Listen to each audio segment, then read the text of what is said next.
যুক্তরাষ্ট্রের সাথে বাংলাদেশের কোনো গোপন চুক্তি নেই, এমনটাই জানিয়েছেন পররাষ্ট্রমন্ত্রী ডক্টর খলিলুর রহমান। জানান, যুক্তরাষ্ট্র, ভারত, মধ্যপ্রাচ্য সহ দুনিয়ার যেখানেই কম দামে জ্বালানি পাওয়া যাবে সেখান থেকেই কিনবে বাংলাদেশ।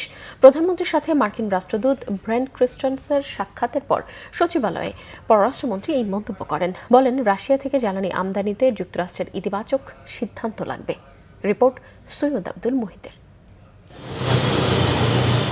জ্বালানি সাশ্রয়ের জন্য নতুন সময়ে অফিস শুরুর প্রথম দিন ৯টার আগেই সচিবালয়ে আসেন প্রধানমন্ত্রী তারেক রহমান। সচিবালয়ে প্রধানমন্ত্রী তারেক রহমানের সাথে সৌজন্য সাক্ষাৎ করেন বাংলাদেশে নিযুক্ত মার্কিন রাষ্ট্রদূত। বৈঠকে জ্বালানি, বাণিজ্য, উন্নয়ন সহযোগিতা ও রোহিঙ্গাদের সহায়তা বাড়ানো সহ দুদেশের স্বার্থ সংশ্লিষ্ট নানা বিষয়ে আলোচনা হয়। সাক্ষাৎ শেষে পররাষ্ট্রমন্ত্রী ডক্টর খলিলুর রহমান জানান, জ্বালানির নিরাপত্তায় বাংলাদেশকে সহযোগিতা করবে বলে আশ্বস্ত করেছে যুক্তরাষ্ট্র। ওয়াশিংটনে যুক্তরাষ্ট্রের আপনার energy minister, energy secretary Chris রাইটের সঙ্গে আলাপ হয়েছে। তার সঙ্গে আমি বেশ কয়েকটি বিষয়ে কথা বলেছি। আমরা গোপনীয়তার স্বার্থে এটা এখনও প্রকাশ করতে পারছি না, কিন্তু আমাদের প্রতি আমাদের জ্বালানি সিকিউরিটির জন্য তারা সাপোর্ট করবেন সেই নিশ্চয়তা আমাদেরকে দিয়েছে। পররাষ্ট্রমন্ত্রী জানান, জ্বালানি আমদানিতে বাংলাদেশের উপর কোনো বাধ্যবাধকতা কিংবা কোনো শর্ত নেই যুক্তরাষ্ট্রের।